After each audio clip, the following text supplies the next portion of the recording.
양승조 충남도지사님을 앞으로 모시겠습니다. 뜨거운 박수 부탁드리겠습니다.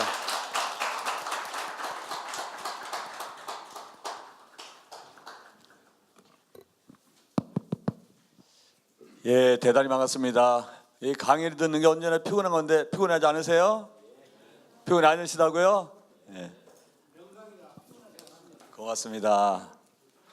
아마 자치분권에 대해서는 여러분이 말씀해 주셨으리라 생각합니다. 아마 그래서 이제 자치분권으로서 이런 여러 가지 문제를 해결하자 그런 차원에서 좀 말씀을 드릴 텐데요. 이제 자치분권, 지방자치가 소중하다는 것은 저는 단적으로 그렇게 생각합니다. 예컨대 박근혜 정권이 촛불 집회와 촛불 혁명과 이 탄핵에 의해서 어떤 부재 상태가 있을 때도 대한민국이 흔들린 게 거의 없어요. 전 여러 가지 원인이 있지만 일단 국민적 반대가 있고 그분에 대한 반대, 어떤 촛불 혁명에 대한 문제 지지가 있었지만 그에 못지않은 것 중에 하나가 지방자치제도가 나름대로 완성은 아니지만 지방자치제도가 실현되는 게 그런 박근혜 정권의 탄핵이라든가 촛불혁명 때 전혀 흔들림 없이 대한민국이 정상적으로 진행됐다 이렇게 생각을 합니다. 그런 상황에서도 충청남도는 충청남도대로, 경상남도는 경상남도대로, 강원도는 강원도대로 잘 유지됐고 우리 228개 시군구가 시장군수 구청장에 의해서 나름대로 구정과 시정, 군정, 도정이 제대로 작동됐기 때문에 국민을 볼 땐 큰 혼란이었었다. 이와 마찬가지로 지방자치 그만큼 소중하고 중요하다 이런 생각이 듭니다. 그런 면에서 우리 대한민국 여러 가지 문제점을 해결할 수 있는 길이 지방분권이고 지방자치다 그런 말씀을 드리겠습니다. 제가 우리도 좀 보도 괜찮을까요?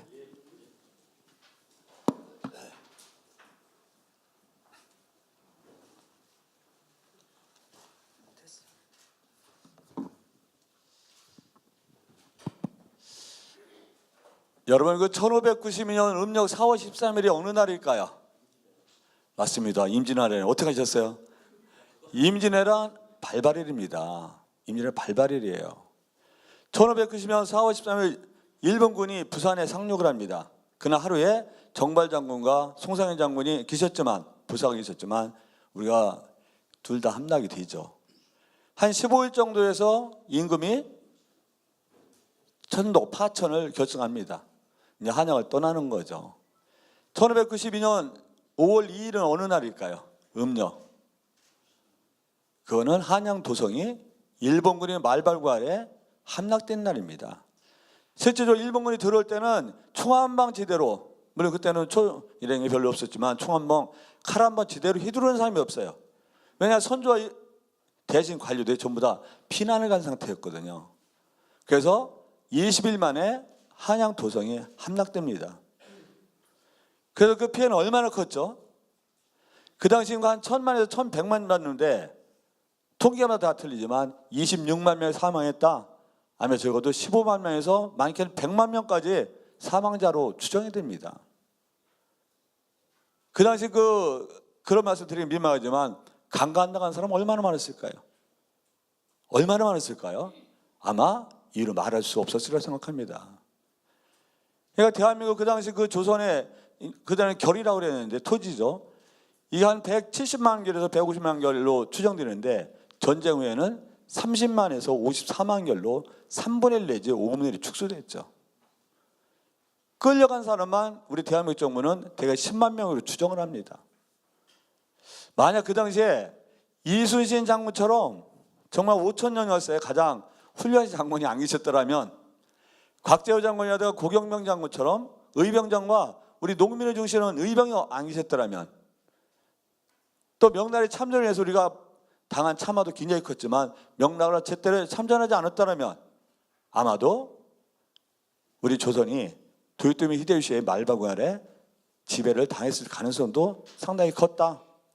근데 문제는 1592년 5월 1일 전에 한 달 전 4월 1일 기점을 한번 생각해 보십시오. 1592년 음력 4월 2일 앞으로 열흘 정도 뒤에는 우리가 부산에 일본군이 상륙해야겠다. 한 달 뒤에는 한양 도성이 일본군이 집에 들어갈지도 모르겠다 라고 얘기하고 방배한 사람 누가 있죠? 결국 한양 도성이 결국은 신만 장면에서 주장했지만 벌써 몇십 년 전이고 그걸 전혀 받아들이지 않았죠. 1590년 전쟁 발발하기 2년 전에 우리 황룡일과 김정일을 정사 부살해서 일본을 동행할 살피러 갔지만 두 사람 의견이 대립됐고 우리가 전쟁 발발 위험시다는 것을 받아들이지 않은 거예요. 결과적으로 우리가 집단지상을 흔히 얘기하잖아요. 저는 집단지상인 것도 언제나 맞는 게 아니라는 생각이 드는 게 1590년 음력 4월 2일 전쟁 발발 10일 전 한양 도성에 함락되기 전 한 달 전에 누가 대한민국 그 당시 조선에서 우리 한 달 뒤에 한양 도성이 함락되고 더 나아가서 그 수많은 민족이 그런 고초를 당하고 참화를 당했을까? 누가 이해했을까요? 그 참혹한 결과는 우리 백성들, 국민들이 고스란히 안았습니다. 더욱이 기가 막힌 것은 1636년은 어느 해죠? 병자호란입니다. 맞습니다. 정유재를 이끌은 1598년도여서 30년이니까 28년 몇 개 안 되는 거고 38년 그 상태에서 1636년 병자호란이 있었습니다. 임진왜란은 20일 만에 한양도성에 함락되는데 그 당시 지금도 고속도로 기점에서 서울역과 부산역이 고속 반드시 굉장히 반듯하게 펴졌음에도 불구하고 408km예요. 그 당시 고속도로가 있었나요? 산도 건너야 되고 물도 건너야 되고 강도 건너야 되고 그런 걸 20일 만에 함락된 겁니다. 도보행군함과 비슷한 속도예요. 그런데 이렇게 엄청난 참환을 당하고도 그로부터 1598년 임진왜란 끝나고 1636년 불과 38년에 1636년에 병자호란이 일어났어요. 병자호란 때 더 기가 막힙니다.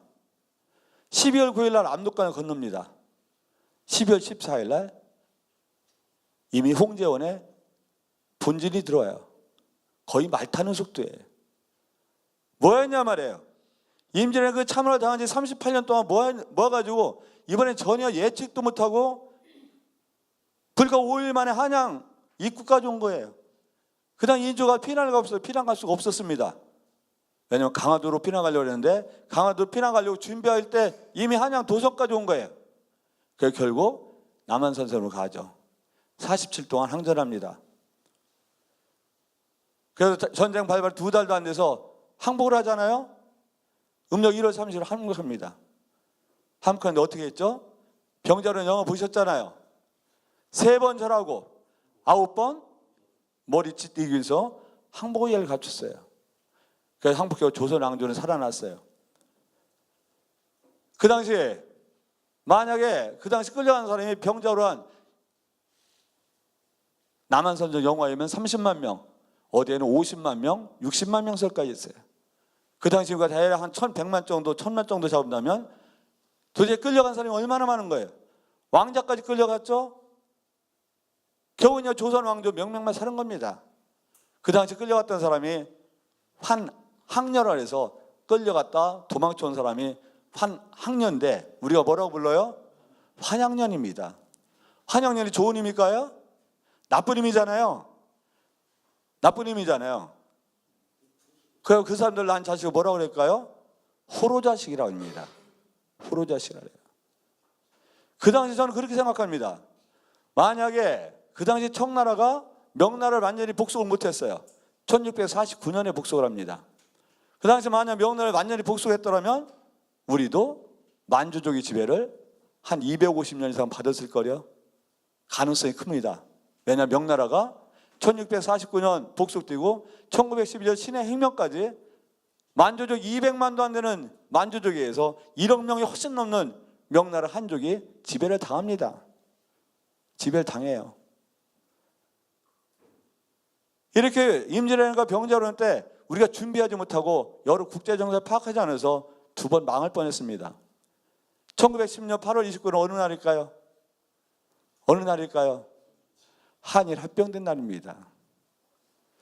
8월 22일 날 우리가 조인되고 나서 7일 날 발표돼가지고 8월 29일 날 우리 조선 왕조를 통째로 일본군에게 넘겨줬죠. 정작 넘겨주는 날은 총 한 방 제대로 못 쓰고 칼 한 번 제대로 못 휘둘렀어요. 왜냐? 그 전에 야금야금 우리가 그 사람들이 정복당했단 말이에요. 군대도 해산했죠. 사법권도 뺏겼죠. 외교권도 뺏겼죠. 그래서 우리가 그 참혹한 결과를 우리 국민이 다 안았습니다. 민중이 다 아는 거예요. 36년간 지배를 당했어요.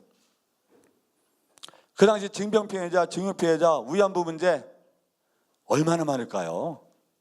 얼마나 많을까요? 얼마나 많을까요? 대략 760만에서 790만 잡습니다. 36년간 나라를 통째로 넘겨줬어요. 우리가 1945년 8월 15일 해방이 됐지만 예컨대 만약 일본 놈들이 미국을 진주만 침공을 안 하고 일본이 2차 세계대전 참전하지 않았더라면 또 어떻게 됐을까요? 최소한 1945년 8월 15일 해방은 없었을 겁니다. 이렇게 국가 지도자와 정치 지도자, 사회 지도자가 위기를 위기라고 인식하지 않고 대처를 하지 않으면 어떻게 돼요? 나라가 망할 뻔, 나라가 망하는 겁니다. 그 당시도 그렇게 얘기했을 거예요. 임진왜란 발발 한 달 전만 해도 토요토미 놈들이 쳐들어올 가능성이 있다 라고 하면은 사회를 혼란한 지루하면서 아마 사형당했을 거요. 야, 만주족이 우리가 쳐들어올 줄 모른다, 준비해야 된다 라고 하면 살아남았을까요? 1910년 8월 29일은 한 20년간 야금야금 망한 거예요. 그때는 걱정하는 사람이 많았지만 친러파, 친리파, 친일파 4분 오열돼서 서로 싸우고 난리치다가 나를 통째로 넘겼는데 그런 모든 고통과 참화는 누가 당해요? 일반 국민이고 일반 백성이고 민중입니다. 저는 그렇게 말합니다.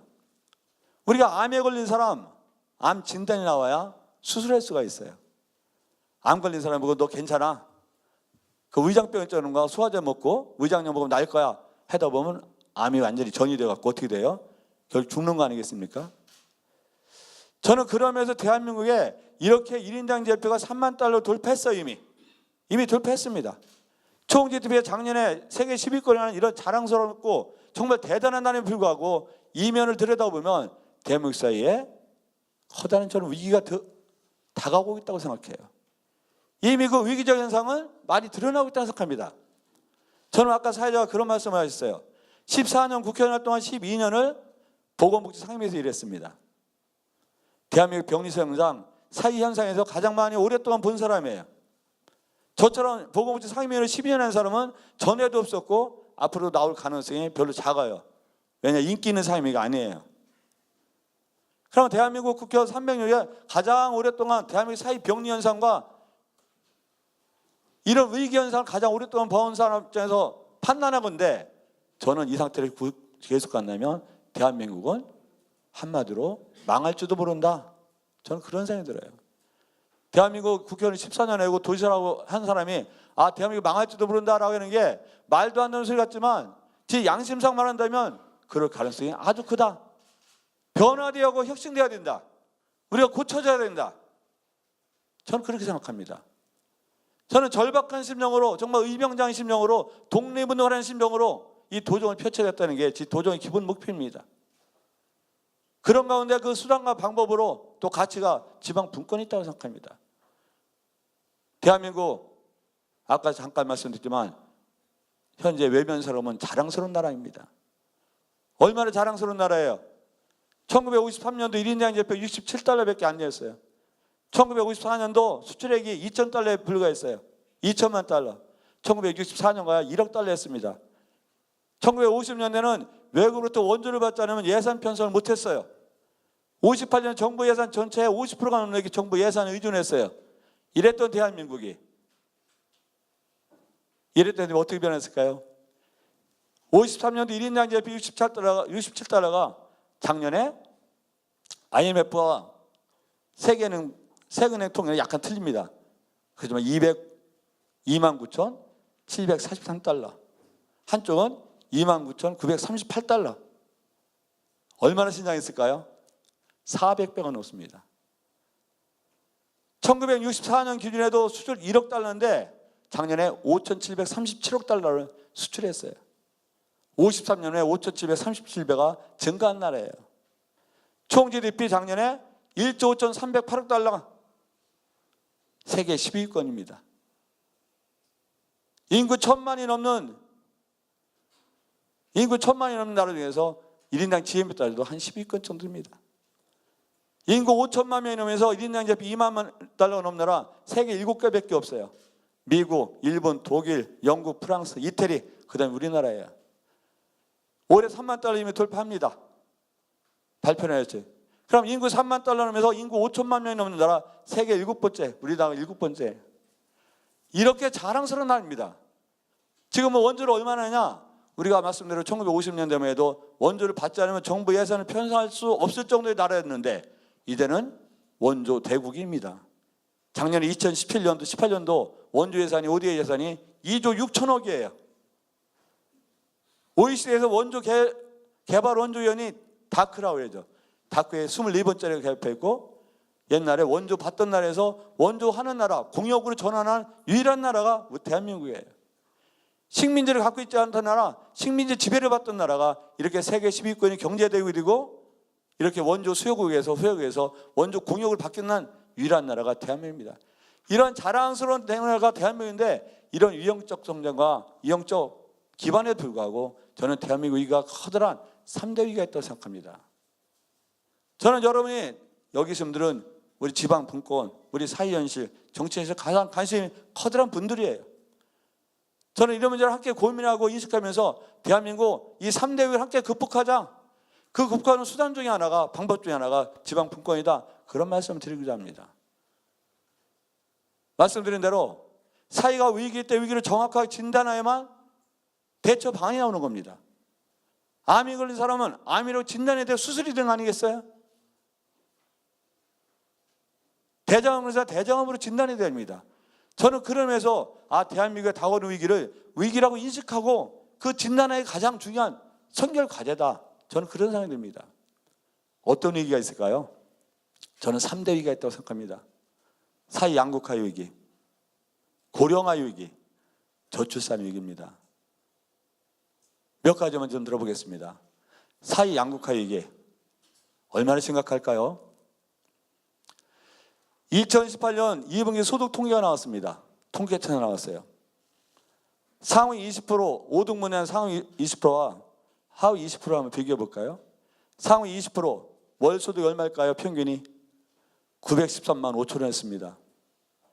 하위 20%는 얼마일까요? 1분이죠. 얼마일까요? 132만 5천 원이었어요. 이거는 가구 소득입니다. 가구 소득이 132만 5천 원밖에 안 되는 사람이 20%면 우리나라 인구로 얼마일까요? 1,000만 명입니다. 근데 여기서 생활하시는 분 알겠지만 가구 소득이 132만 5천 원이면 어떻게 살 수 있을까요? 어떻게 살아요? 아니 어떻게 살아가냐고요. 1인 대표가 3만 달러 돌파했는데 이제 3만 달러 돌파하는 대한민국에서 가구 소득이 132만 5천 원이라면 그걸 갖고 어떻게 살아가요? 그러니까 거의 살아갈 방안이 없는 사람, 살아갈 방도가 없는 사람이 1,000만 명 있는 겁니다. 하위 10%는 어떨까요? 하위 10% 1분기 통계를 보면 84만 원이에요. 84만 원. 어떻게 살아가죠? 그게 500만 명입니다. 500만 명에서 기초생활수급자로 선정된 사람이 대략 150만 명입니다. 150만 명은 기초생활수급자이기 때문에 생계급여비 드리고 의료급여비가 되기 때문에 어디서 꾸려나갈지도 몰라요. 왜냐하면 그분 자제분들이 대학생이면 대학교 등록금도 면제란 말이에요. 그럼 기초생활수급자도 안 되는 월 가구소득이 84만 원인 500만 명에서 150만 명, 350만 명 어떻게 살아가는 거예요? 못 사는 겁니다. 한마디로 죽지 못해 사는 거예요. 이런 결과가 어떻게 나타날까요? 우리가 매년 11월 되면 정부에서 사회조사를 합니다. 사회조사를 했는데 이런 항목이 있어요. 당신이 열심히 살 때 당신의 사회적 경제지위가 신분이 상승할 가능성이 있다고 믿습니까? 라고 물어봐요. 한마디로 사회계층 2등 상승 사달이 있냐고 물어보는 거죠. 그래, 내가 열심히 하면 내 사회적 경제 신분이 상승될 가능성이 있다 라고 답한 비율이 얼마나 될까요? 얼마 될 것 같아요? 대략 찍어서 얼마 될 것 같아요? 2017년도 11월 얼마 대략 22%밖에 되지 않습니다. 없다. 내가 아무리 열심히 해도 그럴 가능성이 없다고 보는 사람이 얼마일까요? 65%입니다. 현대경제연구원 발표하면 83%예요. 정보조사에서 대한민국 국민의 65%가 내가 아무리 열심히 살아도 나의 사회 경제적 신분이 상승할 가능성이 없다고 보는 게 65%입니다. 이렇게 총 GDP 세계 10위권을 자랑한다는 대한민국, 1인당 재무 3만 달러 돌파했다 자랑하는 대한민국에서 어떻게 국민의 65%의 사람이 내가 아무리 열심히 살아도 나 이 사회적 경제적 신분이 상승될 가능성이 없다고 답할 수 있죠? 바뀌어야 됩니다. 변화되어야 됩니다. 근본적으로 바뀌지 않으면 대한민국 절대 위험하다고 생각합니다. 그런 결과가 어떻게 나타날까요? 그런 통계는 무수히 많아요. 비정규직 일원이 33% 된 나라가 어디 있죠? 비정규직 일원이 33%예요. 거기다 우리가 대개 임금근로자가 한 2천만 명 되는데 100만 원 이하 임금근로자가 9.8%입니다. 100만 원에서 200만 원 구간이 28.5%예요.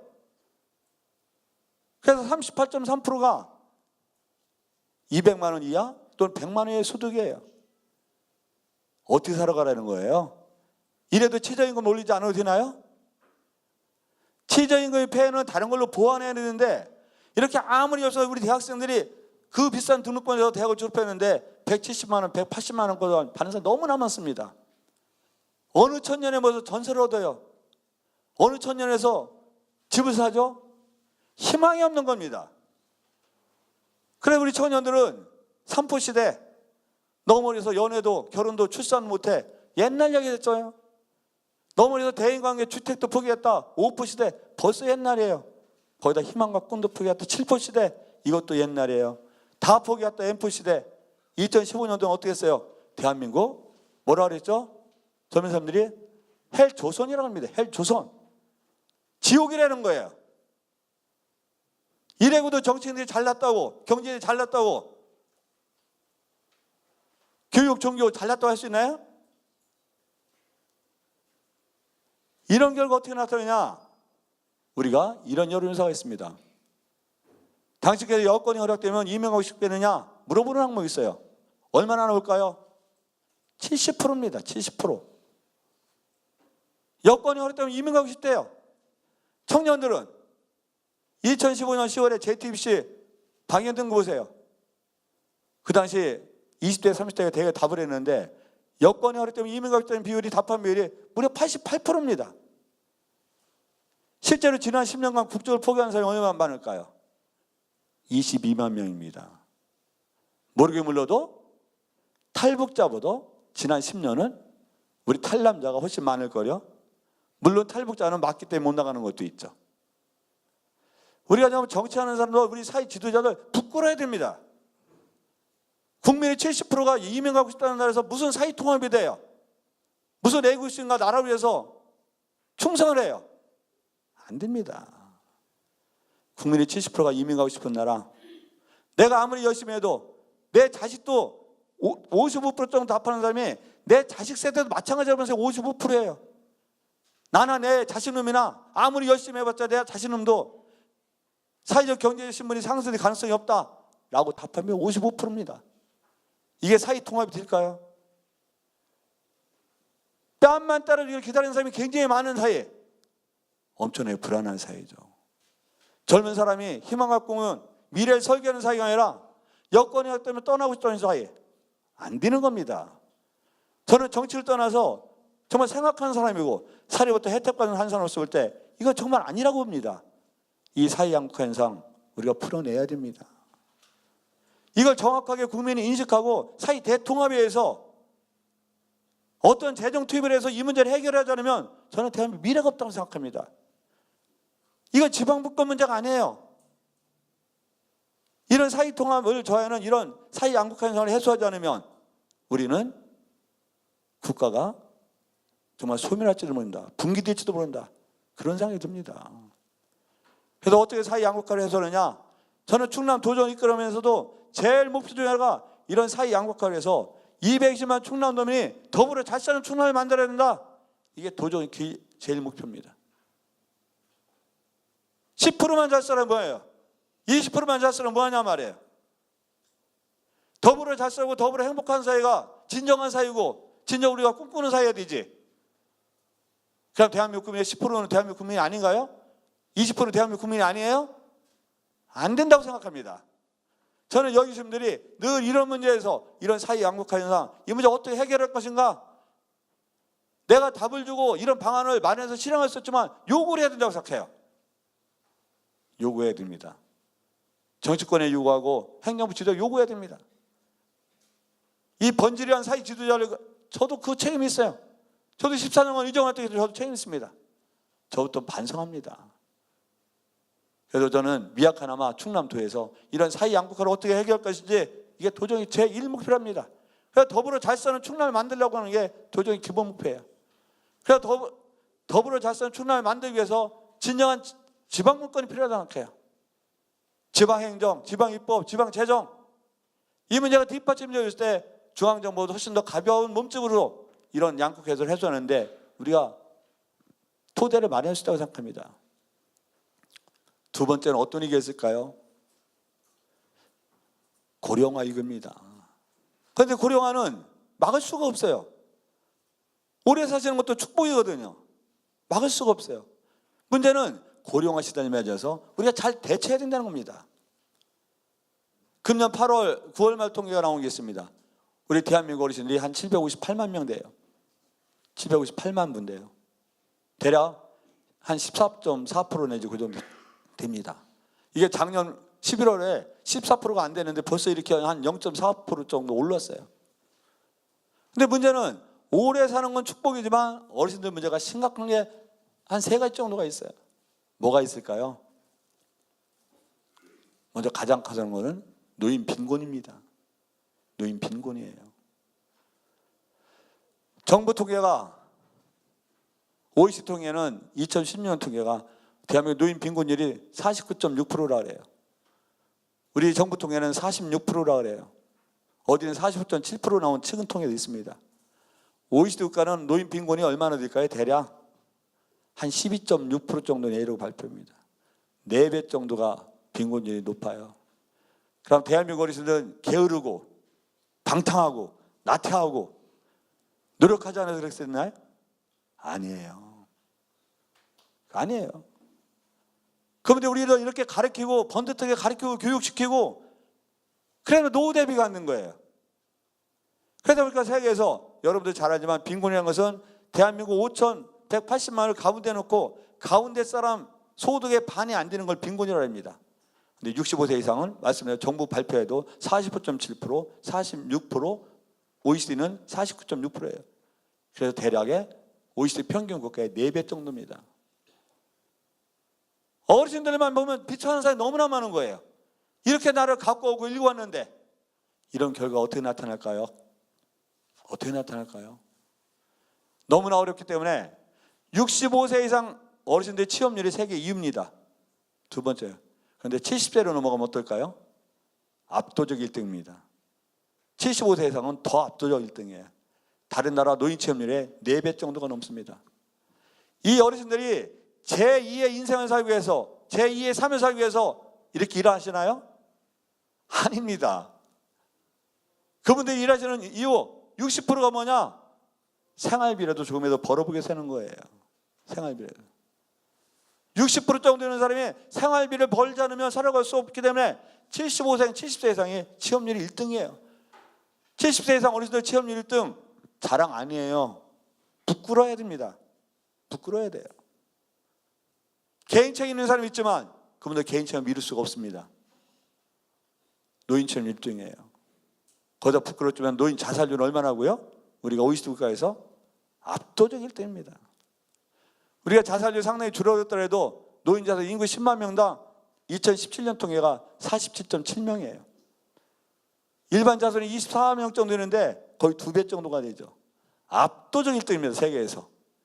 노인 자살의 가장 커다란 이유는 뭘까요? 빈곤입니다. 빈곤. 빈곤이에요. 빈곤이에요. 저는 선거 때도 그렇고 지방 활동할 때 그런 걸 봅니다. 여러분 재래시장 한번 가보세요. 재래시장 가시면 고사리 팔고 콩나물 팔고 쭈그레 파시는 할머니들 많이 보죠? 내가 거기 가면은 연세를 물어봅니다.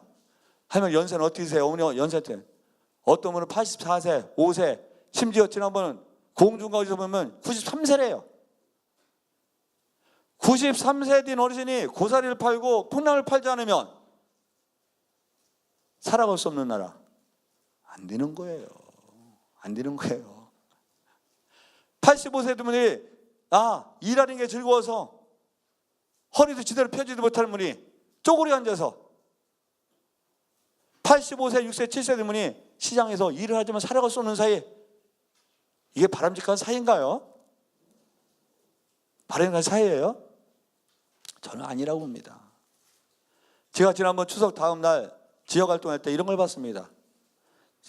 지역 다음 날인데, 추석 다음 날인데 우리가 거리에서 폐지 줍는 할머니가 있어요. 보기에도 연세가 많아 있어요. 할머니 연세에 물어봤어요. 앉아서 정리해. 몇 세세요? 나이 많대요. 부끄럽대요. 그래도 몇 세신데요? 87세 됐대요. 추석 다음 날 이렇게 쌓아놨어요. 폐지 주워온 게. 이거 팔으면 얼마나 받아요? 2,100원에서 2,200만 원. 2,100원에서 2,200원 받는데요. 추석 다음 날 87세 노인이 2,100원에서 2,200원 원 폐지 줄게 해서 추석 다음 날 폐지를 줍지 않으면 안 되는 거예요. 제일 많이 받을 때 얼마 받으냐? 3,900원 받아봤대요. 폐지 주는 사이 정부 통계에도 대략 9만 명 정도 추산됩니다. 그분들이 절반 이상이 서울 폐지 줍는 어르신 그래도 난 거예요. 그런데 서울 폐지 줍는 어르신들 추계를 해봤더니 51%가 월 10만 원이 안 돼요. 월 10만 원 안 돼요. 80세, 90세 된 어르신들이 폐지를 줘서 제일 많이 벌을 때가 3,900원, 이거라도 벌지 않으면 살아갈 수 없는 사이. 저는 아니라고 봅니다. 아니라고 봐요. 이 문제 해결하지 않으면 안 돼요. 우리가 어르신들 또 이런 문제, 노인 빈곤 문제 있죠. 노인 질병 문제 있죠. 노인 질병은 또 얼마나 심각할까요? 18년 통계를 아직 나왔지만 17년 통계가 나왔는데 그 당시 13.9%에서 통계가 나올 때가 노인 인구 비율을 차지하는 게 지금 14.5% 정도 되는데, 노인 인구는 14%가 안 되는 통계에서 의료 비용은 얼마나 쓸까요? 약 40% 정도 씁니다. 작년 건강보험 통계에 의하면 68조가 총 의료비로 나갔는데 이 중에서 노인 의료비만 한 28조 정도입니다. 69조에서 28조를 써요. 근데 문제는 지금 14% 정도인데 앞으로 2060년 가면 노인 인구 비율이 얼마나 되느냐? 41%까지 합니다. 어떻게 감당할까요? 어떻게 감당할 거예요? 잘 감당이 안 될 거예요. 우리가 65세 어르신들은요, 지금 그 평균 의료비용이 426만 원 정도 됩니다. 대한민국 국민들은 한 139만 원 정도 돼요. 3배가 높습니다. 이래서 정부 정책도 건강 수명과 평균 수명을 일치시키는 게 가장 보건의료적인 핵심이 돼야 되는데, 이 문제에 잘 대처하지 않으면 우리가 감당이 안 되는 거예요. 감당이 안 돼요. 위기예요. 14%가 40% 썼는데 41% 되면 얼마나 쓸까요? 감당이 안 되는 거예요. 여기에 있는 어르신들 아까 말하는 고독사라든가 이런 거는 아마 좀 잘 보셨으리라 생각해요. 고립감이죠. 고립감. 이런 그 어르신들의 3대 문제, 노인 빈곤, 노인 질병, 고독감, 이런 3대 문제를 해결하는데 국가 정책, 도정이 목표가 됩니다. 충청남도는 어르신들이 36만 8천 명 정도 됩니다. 이렇게 나라를 갖고 일본 어르신들이 행복한, 그래서 어르신이 행복한 충남을 만드는 게 도정의 목표입니다. 이런 도정의 목표를 실현하기 위해서 저는 지방 분권이 필요하다고 생각해요. 지방 재정 분권이 필요하다고 생각해요. 지방 자치 분권이 필요하다고 생각해요. 어르신들 문제 우리가 해결해야 됩니다. 이렇게 나라를 가꾸고 일구는 어르신들이 이렇게 비참하게 살아도록 우리가 방치하고 잘났다고 해서는 안 되는 거예요. 안 되는 겁니다. 또 하나 위기 뭐가 있다고 그랬죠? 저출산 위기입니다.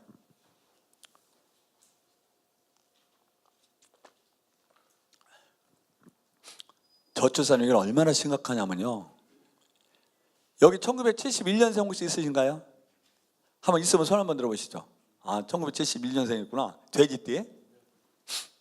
돼지띠가 대한민국 단군에 제일 많이 친구가 많은 기수가 돼지띠예요. 띠별로 선거하면 돼지띠가 이깁니다. 1970년 102만 명이에요.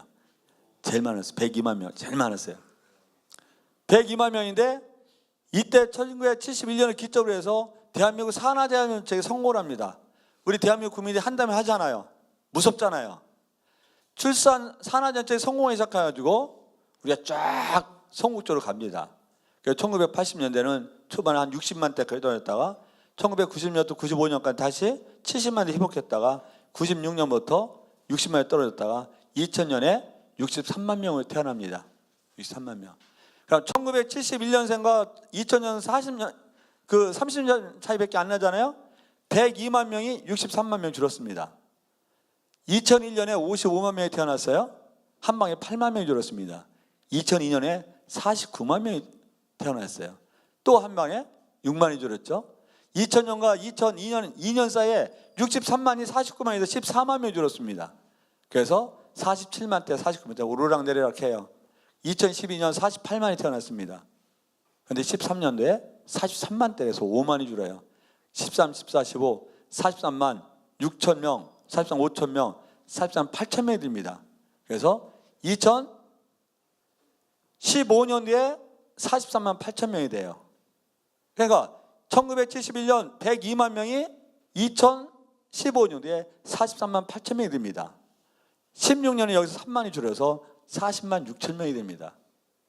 또 3만 명 줄었죠?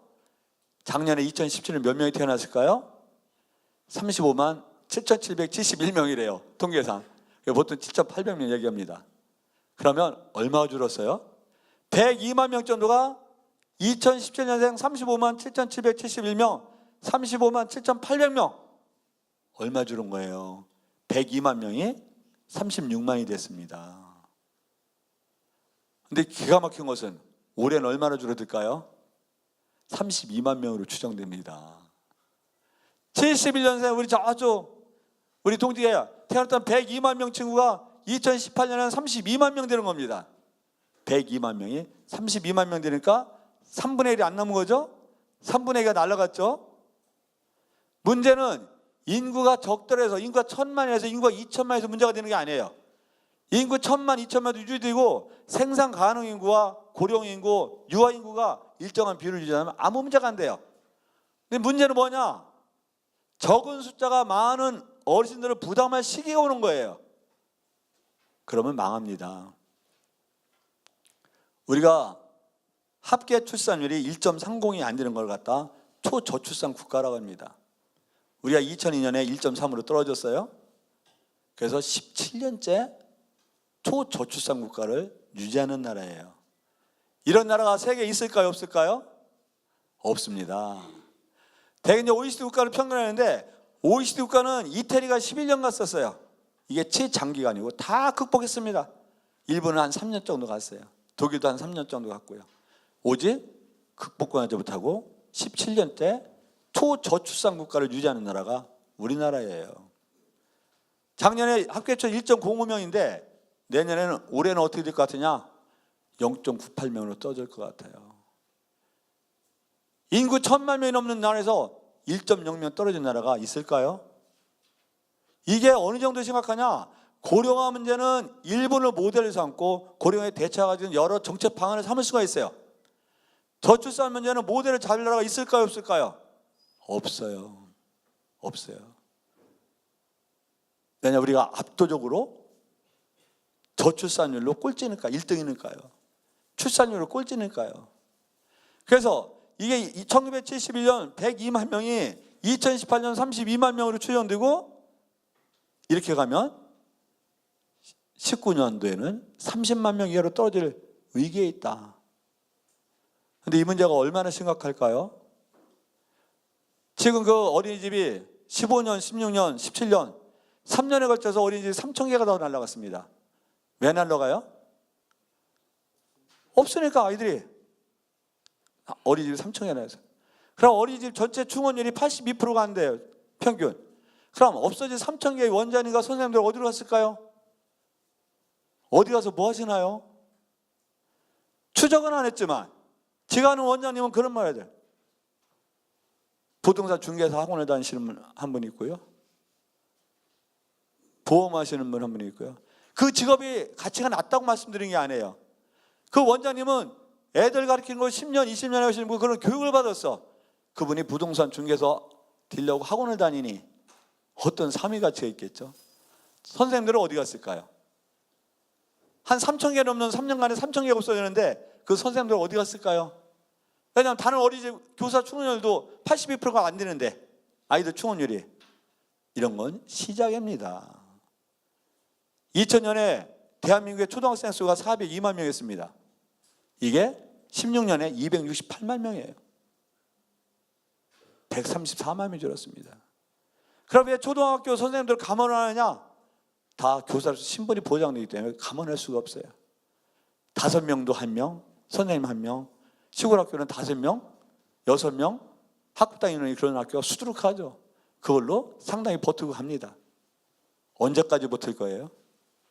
그러면 15년과 17년 사이에 8만 명이 줄었다고 말씀드렸잖아요. 15년 43만 8천 명에서 17년에 35만 7,800명. 8만 명이면요, 어느 정도 숫자면요, 초등학교 100명 입학하는 학교가 800개가 날아가야 됩니다. 800개가 날아가야 돼요. 8만 명 줄였으면요, 작년 17년도에 우리가 누가 추정을 하잖아요. 유모차 파는 사람 하위 20%는 다 망했다고 보면 됩니다. 왜냐하면 43만 대 8만 명이 몇 분의 1이 되는 거예요? 6분의 1 넘잖아요. 다 망했다고 보면 됩니다. 다 망했어요.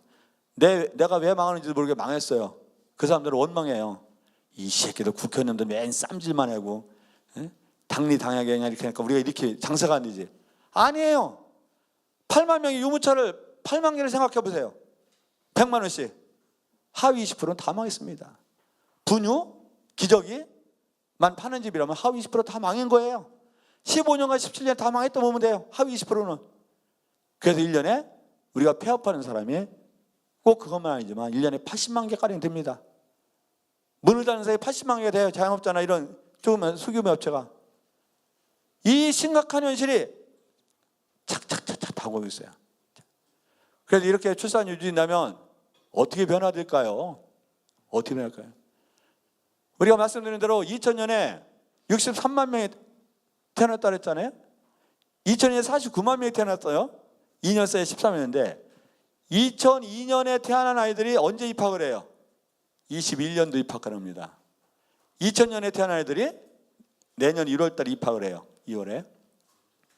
그러면 19년 입학과 21년 입학은 63만 명이 졸업하고 49만 명이 졸업해서 14만 명 차이가 납니다. 그러면 현재 2018년도 우리의 대학교 정원이 48만 명이에요.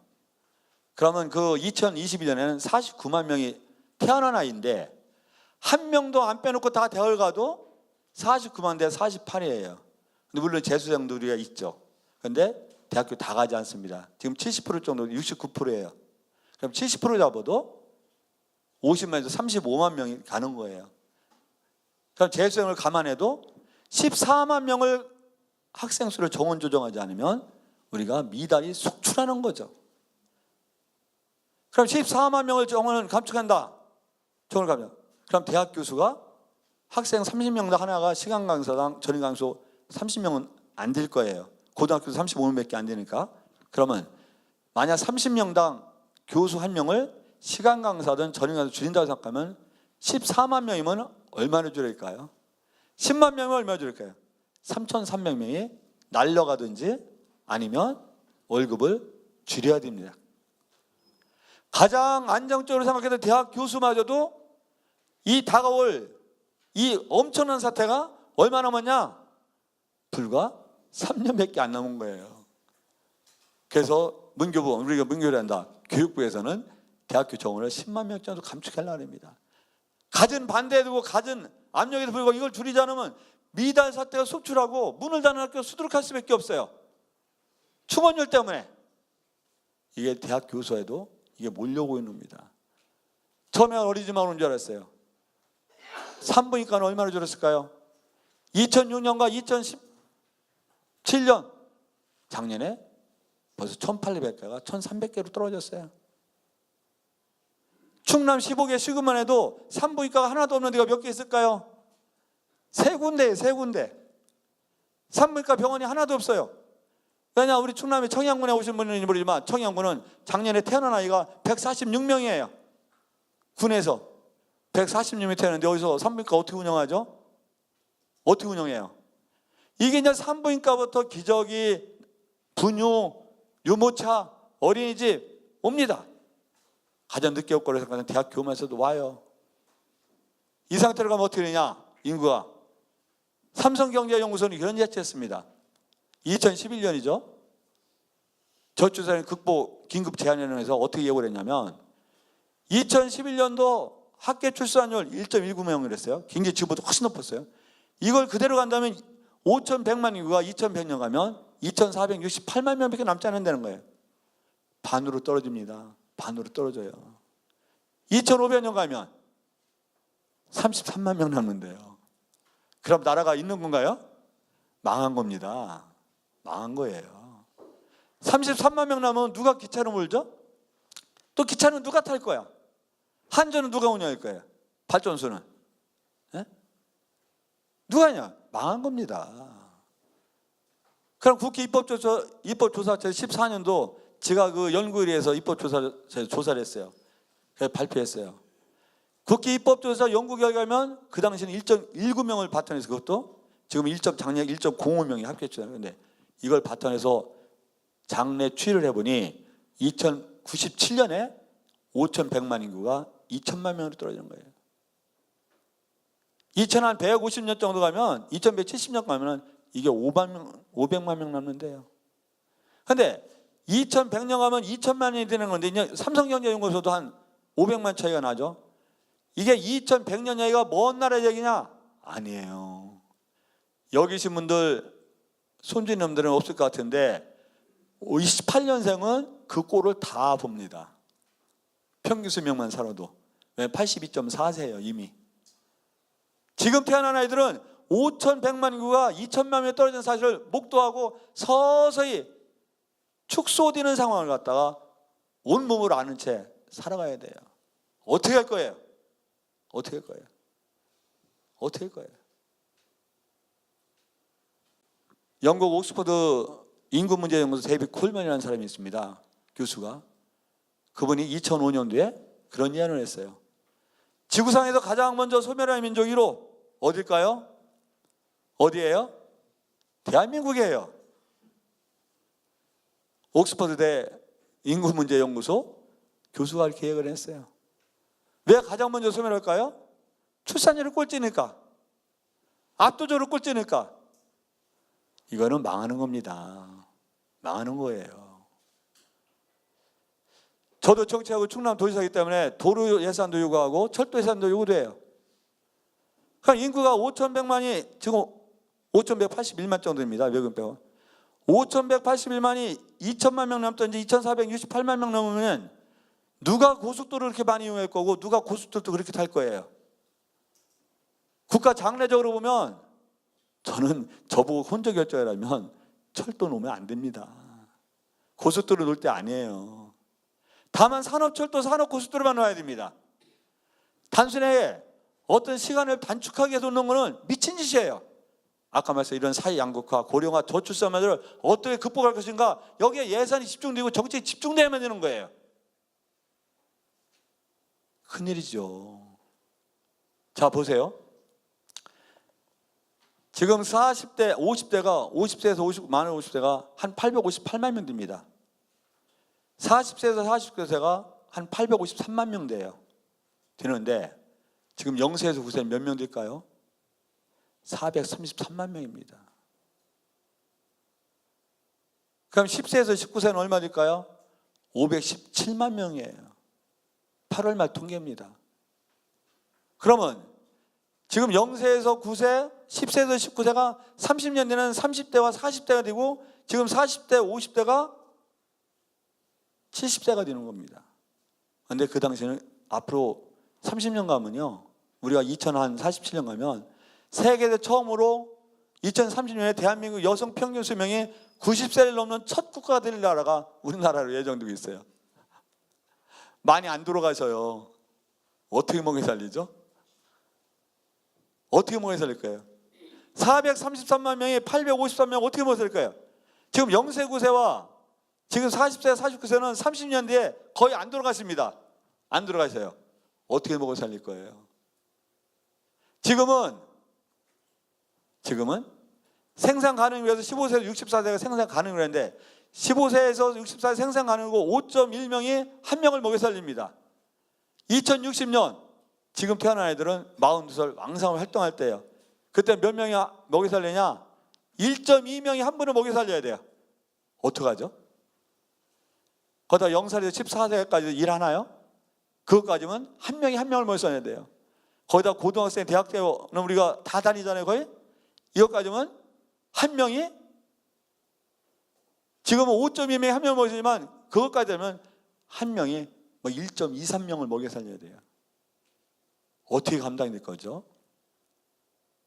자, 이런 식으로 이 심각성이 어느 게 한두 가지 통계로만 좀 알려드릴게요. 그래서 지금 예를 들어서 20대하고 10대가 있잖아요. 20대, 10대가 160만 명 차이 납니다. 20대, 10대가. 그러면 20대 가서 소주도 마시고 맥주도 마시고 고속도로 차를 타고 다닙니다. 앞으로 10년 가면요, 꼭 저것도 한번 확인해 보세요. 27년, 28년에 한번 확인해 보세요. 2028년 가면 소주 판매량, 맥주 판매량, 고속도로 통행량, 고속도로 이용량 확 줄어들 수밖에 없어요. 왜냐? 160만 명이 적어요. 무려 160만 명이 적어요. 680만 대 517만이에요. 어떻게 감당할 거냐고요. 이 미국의 닥터로 위기, 이거 멀지 안 남았어요. 올해 취업자 수가 많이 줄었어요. 여러 가지 원인이 있어요. 그중에 사람들이 간과하는 게 있습니다. 뭐 어떤 걸 간과했을까요? 20대 진입인구가 급속하게 줄어든 겁니다. 40대 진입인구가 40대가 30대 차이가 120만 명 차이 납니다. 40대가 우리 사회 가장 왕성한 인구예요. 이게 40대와 30대가 10년 만에 124만 명이 줄어들어요. 매년 12만 건으로 줄어듭니다. 당연히 취업자 수 줄어들 수밖에 없어요. 이거는 현재 보이는 거고요. 생산 가능인구에서 15세에서 64세가 생산 가능인구라고 말을 해요. 이게 2016년에 3,763만 명이 정점을 찍습니다. 2060년 가면 몇 명 남느냐? 2,244만 명 남아요. 얼마가 줄죠? 1,500만 명이 줍니다. 2020년에는 매해 한 33만 명이 줄고 2030년 지나면 매 44만 명이 줄어듭니다. 생산 가능 인구가. 어떻게 감당할 거예요? 어떻게? 지금 국민연금이 720조입니다. 세계 3대 기금이에요. 이게 4차 재정처가 지난 8월에 나왔는데요. 2041년까지 최고 정점을 찍습니다. 1778조를 적어요. 이걸 얼마 만에 다 까먹냐? 16년 만에 다 까면서 2057년에 제로가 됩니다. 그때 누적 적자가 128조가 돼요. 그럼 2058년 뾰족한 수 있나요? 뾰족한 수 있어요? 2063년 가면요, 지금이 한 360만 정도 국민연금 수급자인데 그 당시 하면 1,500명 훨씬 넘습니다. 말씀드린 대로 4차 재정축에서 국민연금이 1778조를 정점으로 42년 찍어서 이거를 16년 만 2057년에 다 까먹어요. 왜냐? 국민연금 보험료 내는 사람은 급격히 줄어드는데 국민연금 수급자는 급격히 안 줄어요. 그러면 2057년도에 적자가 나서 58년 뾰족한 수 없습니다. 2060년 뾰족한 수 없어요. 2060년 여기 있는 분 거의 다 살아 계실 거예요. 다 살아 계십니다. 우리 젊은 친구들 한참 내야 돼요. 몇 살이에요? 네? 60살이에요 그때? 지금 이 친구들은요, 앞으로 60년 가면 40년이니까 18이니까 58세죠? 58세인데 이 친구들은 그 당시 가면 어떻게 되냐? 국민연금이 적자니까 국민연금자가 그렇다고 국민연금을 안 준다 그러면은 참고 가만히 있을까요? 아, 국가가 국민연금이 고갈됐으니까 내가 좀 참아야지 이러나요? 안 참아요. 30년 40년 납부했는데 문제는 어떤 현상일까요? 이 친구가 한 40살 정도 가만히 30살 생활, 이 친구는 안 그럴 거예요. 애국심 있는 사람이니까. 대부분 사람들은 어떻게 생각할까요? 2057년도에 국민연금이 빵으로 된다는데 2045년 또 가만히 생각하니까 국민연금을 내고 싶을까요? 안 내고 싶을까요? 보통 사람이라면 안 내고 싶죠. 안 내고 싶죠. 월급쟁이는 그냥 월급에서 까진다지만 자영업하는 사람은 30만 원 소득을 갖다가 200만 원 신고할 것 같다. 150 신고하고 100 신고하겠죠. 이건 국민연금만 그럴까요? 건강보험은 어떻게 할 거예요? 건강보험료는 말씀드린 3,763만 명의 생산 가능유가 2,244만 명 남자는 그런 재앙적 결과를 봤을 때 누가 건강보험을 위해서 그 많은 건강보험 수익률을 충당할 거예요? 세금은 어떨까요? 지금 대체로 사회보장 비용이 GDP의 10.5% 정도 갑니다. 이게 2050년 가면 29% 정도 돼요. 어떻게 감당하죠? 60년 가면 생산 가능유가 2,244만 명인데 노인 인구는 얼마 될까요? 1,853만 명이 돼요. 어떻게 감당해죠? 그래서 1.2명이 한 명 먹여 살리는 게 그래서 통계가 나오는 겁니다. 그러니까 감당이 안 되는 사태가 오는데 문제는 이런 거예요. 2040년도에 너무나 세금이 과중하다 싶으면 지금 애국심이 덜하고 사회 연대지 덜한 사람이 우리나라에 살고 싶을까요? 안 살까요? 그래서 만약에 대탈출 러시가 시작되는 사회 풍조가 되면 그대로 무너지는 거죠. 무너지는 겁니다. 저는 이 저출산 위기, 사회 양극화에 더불어서 이 두 가지 문제, 이거는 임진왜란 때, 병자란 때 청나라 군대와 일본 군대보다 훨씬 더 무서운 적이라 생각해요. 무서운 적이라고 합니다. 민족이 소멸되는 거예요. 국회 입법조사가 그 엉성한 기관인가요? 삼성경제연구소가 엉성한 기관이에요? 이대로 간다면 삼성경제연구소에 가면 말씀드린 대로 5,100만 인구가 2,468만 명이 남지 않고 2,500년 가면 33만 명이 남지 않는 게 통계예요. 입법조사처 연구 결과면 2097년도에 5,100만이 2,000만 명 떨어지고 이게 2,750년 가면 몇 명 남는다고요? 빵명입니다. 국회 입법조사 연구 결과이면. 이런 심각한 상황에서 이 문제를 해결하지 않고 의정자들이 정치를 하고 행정하는 사람이 행정을 논하고 종교주의자, 교육주의자 교육을 논하고 종교를 논해요. 망해가는데 저는 아니라고 봅니다. 이런 상황에서 33만 명 안에 무슨 지방분권이 있고 지방자치가 있어요. 예? 국가가 없는데 만약 그게 정말 현실로 다가온다면 대한민국에 우리가 좁은 나라 같으면 다녀보세요. 얼마나 넓은가. 그런데 만약에 33만 명 살면 서울의 일부, 부산의 일부, 대구의 일부 전기 누가 공급하죠? 철도 누가 운영하죠? 고속버스 누가 운행해요? 자동차 누가 만들어요? 한마디로 망한 겁니다. 그런데 왜 이 문제에 대해서 절대적으로 국정과제 일과제를 안 삼냐? 이거는 5년 뒤, 10년 뒤, 50년 뒤, 70년에 온다고 생각하는 거예요. 이렇게 되면 말씀드린 대로 임진왜란 한 달 전에도 우리가 전혀 준비하지 않고 좀 과학에 보면 개 박살났잖아요. 병제도 아주 박살났잖아요. 나라가 망할 뻔했잖아요. 1910년 8월 나라를 통째로 넘겨줬잖아요. 이런 사태가 오는 겁니다. 저는 이런 문제에 대해서 우리 많은 이런 문제를 해결을 위해서 사회적 합의가 필요하다고 생각해요. 결국 이게 재정이 들어가야 되는 문제입니다. 저출산 문제 어떻게 극복할까요? 사회 양극화 어떻게 극복할까요? 이런 사회 양극화가 저출산을 끌어오고 저출산이 또 사회 양극화를 심화시키는 거예요. 고령 문제는 저출산 문제가 극복이 되면 해결 가능성이 기미가 있지만 저출산 문제가 극복되지 않으면 고령 문제 해결할 방안이 없어요. 방안이 없어요. 아무리 해도 방안이 없어요. 방치되는 거예요. 방치. 나중에 가면 방치되는 겁니다. 그래서 저는 국정의 최고과제, 도정의 최고과제가 이 저출산을 어떻게 극복하겠습니까? 사회 양극화를 해서 저출산을 어떻게 극복하겠습니까? 이런 게 가장 초점이 줘야 됩니다.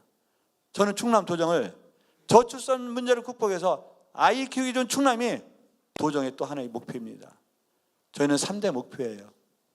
사회 양극화를 해소해서 더불어 잘 사는 충남, 고령 문제를 대처해서 어르신이 행복한 충남, 저출산 문제를 극복해서 아이 키우기 좋은 충남을 만드는 게 3대 기본 목표이고 이것을 뒷받침하기 위해서 기업하기 좋은 충남을 만드는 게 4대 방향입니다. 충남도장, 제가 우리 충남도 도지사인 동안 그런 4대 목표를 해서 이 3대를 극복해서 모든 도정의 기본 목표이고 기본 가치이고 기본 철학입니다. 우리 사회가 합의가 돼야 됩니다. 나라가 망하는 것보다 내가 생명을 좀 더 내는 게 낫잖아요. 저는 국난 극복세라도 거둬야 생각해요. 국난 극복세를 거둬서 이 저출산 문제와 사회 양극화 문제를 해소해야 돼요. 그럼 저출산자가 왜 어떤 원인이냐? 가장 커다란 원인이 한 7가지, 8가지가 돼요. 가장 첫 번째 원인, 직업이에요. 청년 실업. 청년 실업이 정부의 통계하면 9.5%, 10%이지만 체감 신년은 23%예요. 청년의 4명 중에 하나가 실업 상태입니다. 여기다 비정규직은 왜 이렇게 많아요? 비정규직이 정부 통계에서 33%를 이번에 돌파했어요. 대한민국 근로자 3명 중에 1명이 비정규직 이론제 나라. 이게 정상인 나라예요? 정상인 나라예요. 이게 또 우리 결혼을 꺼리는 겁니다. 대한민국은 특징이 하나 있어요. 우리는 결혼을 해야만 애를 낳습니다. 혼인하지 않은 부부에서 애를 낳는 비율이 1.9%가 안 돼요. 세계에 유례가 없어요. 외국 같은 경우는 특히 프랑스라든가 외국 같은 OECD 같은 경우는 50% 정도 넘는 사람이 혼인 신고를 하지 않고 태어난 아이예요. 근데 우리는 혼인 신고를 해야만 애를 태어나는 게 98%가 넘어요. 달리 말하면 우리는 혼인을 하지 않으면 애를 못 낳는 거예요. 안 낳아요. 혼인하지 않고 애를 낳으면 친정 부모가 축복하나요? 너 잘했다, 내가 키워주면 하는 사람 있나요? 응? 당장 나가서 죽어라 그러잖아요. 꼴도 보니까 들어올 생각도 하지 마라. 친정 부모한테 반 박살 나잖아요. 예? 거기다 정부가 얼마나 웃기냐면, 정부 웃긴다면 안 되죠. 저도 이거 정했는데 이걸 입양시켰을 때 지원보다 미혼모가 키우는 것보다 미혼모가 키우는 훨씬 작아요. 지원이 입양시켰을 때가 훨씬 커. 물론 미혼모를 장려할 건 아니죠. 그런데 우리나라는 결혼을 해야만 애를 낳는 게 98.1% 정도 되는데 세계 유례가 없는데 결혼을 못하는 거예요. 결혼을. 작년에 우리가 결혼 건수가 26만 4천 건이 됐습니다. 17년도에. 이게 16년에 얼마 떨어졌냐? 17,000건이 줄어들었어요. 17,000건이. 망조가 들어가는 거죠. 망조가.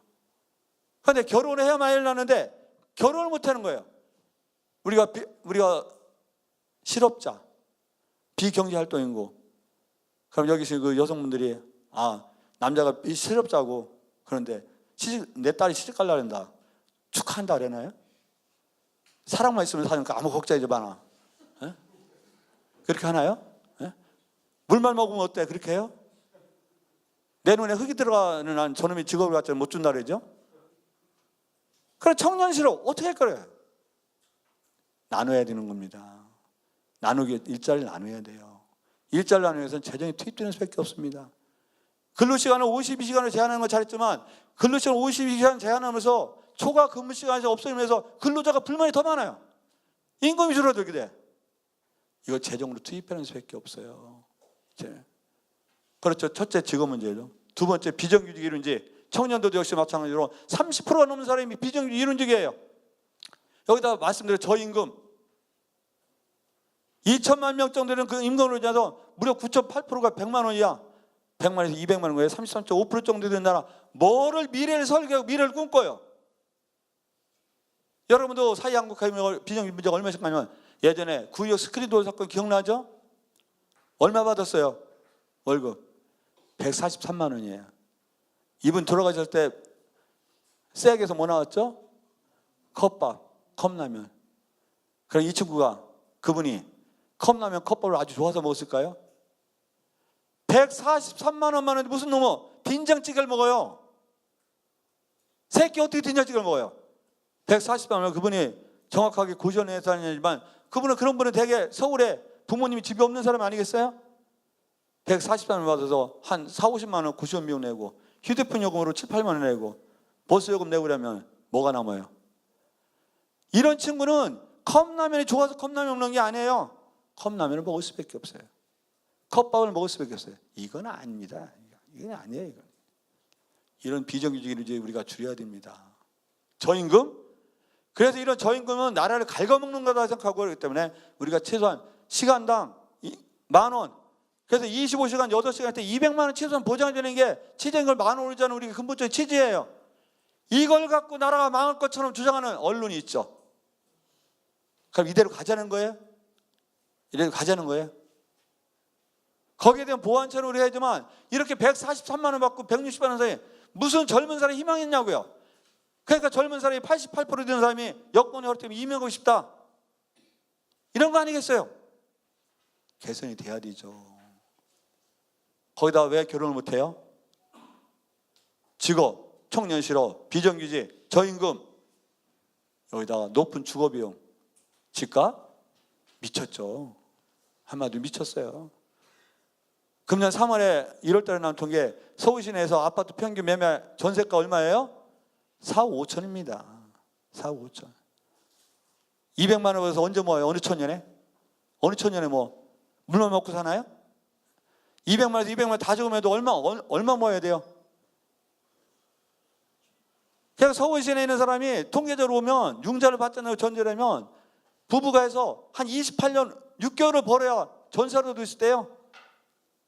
보건사 연구 통계하면 그럼 그때 가서 전세를 얻어서 애를 낳으면 30살에 결혼해서 58세에 애를 낳아야 되나요? 이런 말도 안 되는 상황이 대한민국 곳곳에 벌어지는 거예요. 그런데 문제는 정규직은 융자를 줘요. 비정규직 융자 주나요? 일용직 융자 줘요? 아, 내가 아파트 현장에서 건설하는데 융자 줘요? 1금융권에서? 안 줍니다. 안 줘요. 이런 높은 전세 가격, 아파트 매매가 6억이 넘잖아요. 여기다 일과 가정의 양립이 너무 어려운 거예요. 애를 키우면서 직장에 다닐 수가 없어요. 양육비는 왜 이렇게 비싸요? 보건사 연구하려면 2명 키우는데 128만 6천 원인데요. 왜 이렇게 비싸요? 높은 사교육비, 나라를 망조로 드는 거죠. 망조. 작년에 사교육비가 18조입니다. 18조. 공교육비보다 훨씬 더 심하게 사교육비예요. 사교육비는 장학금 제도가 없잖아요. 같은 학원에 같은 반 다니는데 좀 경감해 주나요? 사교육비가? 일부는 그런 걸 해주지만 전체적으로 안 되는 거죠. 높은 사교육비, 망조죠. 또 여성의 육아 독박, 이것도 출산을 꺼리는 거죠. 우리가 이런 여러 가지 문제가 있는데 인식을 개선하고 가치관을 변화시켜서 출산을 높인다는 건 굉장히 어려워요. 어려운데 문제는 결혼하고 싶은데 결혼할 수 없는 사람, 애를 낳고 싶어서 기르고 싶은데 애를 출산하고 기를 수 없는 사람, 여기에 정책 포인트가 갖춰야 됩니다. 우리가 얼마나 기가 막힌지 알아요? 지난번 어떤 통계 조사가 있습니다. 20대, 30대 남성을 조사를 했어요. 소득 순위별로 10등분해서 조사해봤어요. 상위 10% 결혼 여부를 물어봤습니다. 전제로는 혼인하고 싶은 이유는 비슷해. 근데 상위 10%는 혼인율이 얼마일까요? 82.5%. 그러니까 17.5%는 내가 돈을 아무리 벌어도 안 한다는 거예요. 그런데 하위 10%는 얼마일까요? 하위 10%. 20대, 30대 남성의 하위 10% 소득 얼마일까요? 결혼율이 6.9%입니다. 이건 결혼 안 하는 거예요? 못 하는 거예요? 못 하는 거죠. 저는 그거 볼 때마다 부르 떨려요. 왜 부르 떨리냐? 범죄행위라고 봐요. 우리 기득권층 제도골의 범죄행위입니다. 범죄행위. 결혼해서 가정을 이루고 애를 낳고 본능 중에 하나인데 결혼하고 싶은데 하위 10% 남성들은 6.9%만이 결혼하는 거예요. 이거 범죄입니다. 제약이에요. 제약이에요. 우리가 이런 여러 가지 지금 몇 분 남았나요? 우리 10분밖에 안 남았어요? 15분 정도 남았어요. 15분? 네, 그래. 너무 빨리 하네. 네. 이런 말 한마디 쉽게 아주 표현하면 속되게 표현하면 말도 안 되는 사태가 이런 1인당 GDP 3만 달러 돌파했던 대한민국에서 총 GDP 세계 10위권에 자는 대한민국에서 벌어지고 있는 겁니다. 겉만 번지라고서는 말만 번지라고 해서 뭐 하냐고요. 전쟁 나도요. 6.25 전쟁 때도요. 저쪽 가서 신나게 싸워서 하루에 수천 명이 막 죽어갈 때 그 가운데에서는 파티 열고 난리가 나는 거예요. 그 사람들은요. 어려운 게 하나도 없어요. 우리 조선시대 그거 어려웠잖아요. 그 당시 왕과 관료들은 뭐를 먹었어요? 얼음을 먹었어요. 여름에. 그래서 서빙고 동빙고가 있는 거 아니겠어요? 그 사람들이 얼음 먹었다니까 제가 탓하고 시기하는 게 아니에요. 문제는 일반 국민들이 세 끼를 밥을 못 먹는데 저는 민주주의까지 이래서는 안 된다고 생각합니다. 말씀대로 이런 3대 위기를 극복하는 거 국정의 목표가 되어야 돼요. 사회양국화 극복을 어떻게 할 것인가, 고령 문제 어떻게 대처할 것인가, 저출산 문제를 어떻게 대처할 것인가, 극복할 것인가, 이게 국정의 최고 목표가 되고 충청남도에서는 3대 도정의 목표가 그겁니다. 그렇게 4년 갈 겁니다. 그래서 이미 우리가 많은 공약을 했지만 그 공약에 이미 저출산을 위해서 이런 공약 중에 이미 실행된 공약도 많아요. 그래서 충남에서는 11월 20일 날 충남형 아기수당이 지급됩니다. 거기다 8월 1일부터 충청남도 산하교관 공공기관에 근무하는 직원들은 8세 이하 자녀를 둔 부모는 1시간 늦게 출근하고 1시간 일찍 퇴근하는 제도를 이미 시행하고 있습니다. 전국이 시행돼야 됩니다. 여기다 10월 1일부터 우리 공무원 출산하면 인사점수에서 가산점을 줍니다. 첫째 줄 때는 여성분만 주면 셋째부터는 남성도 줍니다. 거기다 임산부 전용 창구를 제가 도지사 1호 결자가 임산부 전용 창구 만드는 거였습니다. 도청에서 만들고 15개 시군에서 만들고 207개 읍면동에 만들어서 지금 한 2,200개 정도 만들었습니다. 은행, 농협, 한화은행, 터미널, 항구, 금융기관에서 2,200개 넘었습니다. 대한민국 전역으로 확대돼야 합니다. 충청남도 가는 공공기관에서 8세 이하로 아이를 둔 부모에게 1시간 늦게 출근하고 1시간 일찍 퇴근하는 제도 대한민국 전역으로 받아들여야 됩니다. 이런 하나하나 분위기를 만들어야 됩니다. 충남에서 예산이 많이 들지만 과감하게 말씀드린 대로 우리가 12개월 이하 아이들지만 충남형 아기수당이 지급됩니다. 이번 11월 20일 날 지급됩니다. 내년 3월 1일 제주도 제휴가 전국에서 처음으로 고교등학교 무상교육 실시합니다. 전면 실시합니다. 우리가 2달 전에 이미 결정했습니다. 내년 3월부터 고등학생들 무상급식 100% 실시합니다. 전국에서 최초로 실시합니다. 그래서 대략 한 부모가 고등학교 학생들 254만 원 정도 절약됩니다. 이걸 쓰셔야 됩니다. 다른 걸 쓰셔야 돼요. 소비대하고 조매대해서. 그래서 아이 키우는 게 나만의 책임이 아니고 충남도가 함께하고 국가가 하는 보육의 공적 책임, 이게 강화돼야 됩니다. 충청남도 또 이거를 이렇게 하겠습니다. 이거 이미 실행됐고 고교 무상교육 결정 났고 고교 무상급식 결정 났고 중학교라는 또 무상 교복도 실시할 거고 여기다 우리 충청남도 주택 문제 때문에 결혼을 못하는 청년들에게 이 제도를 시행했습니다.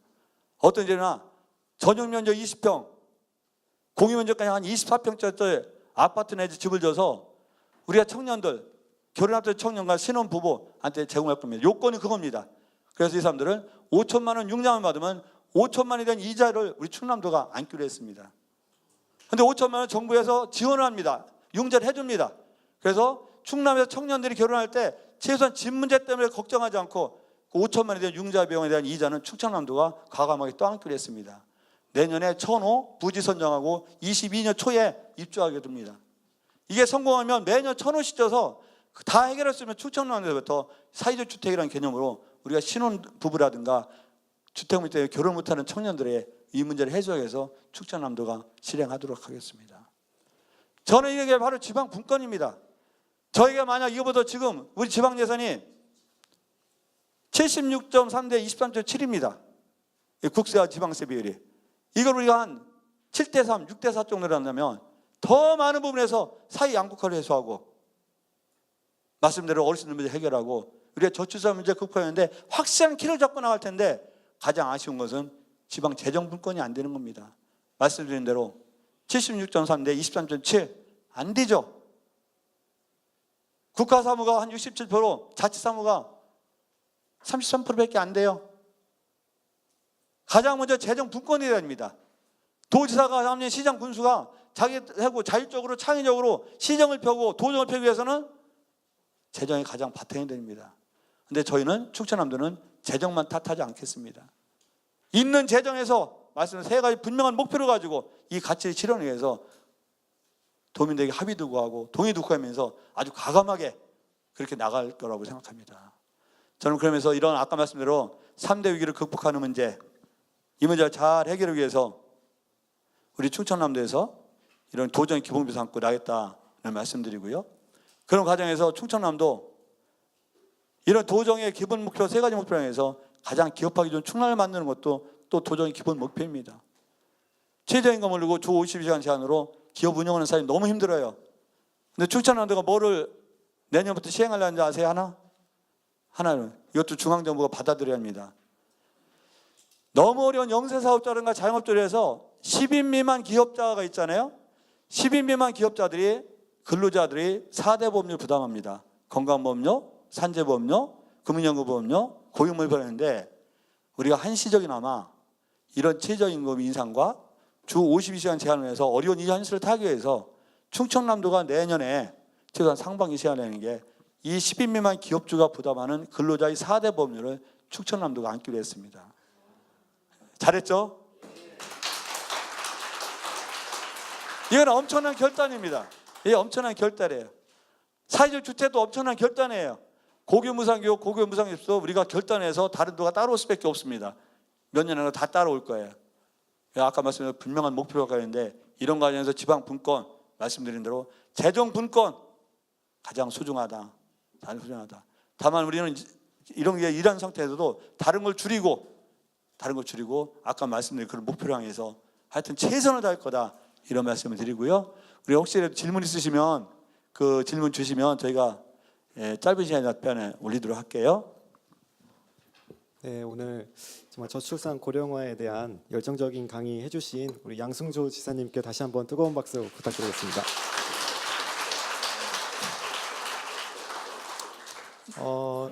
예, 마이크 전달해 주세요. 핸드마이크 있으면.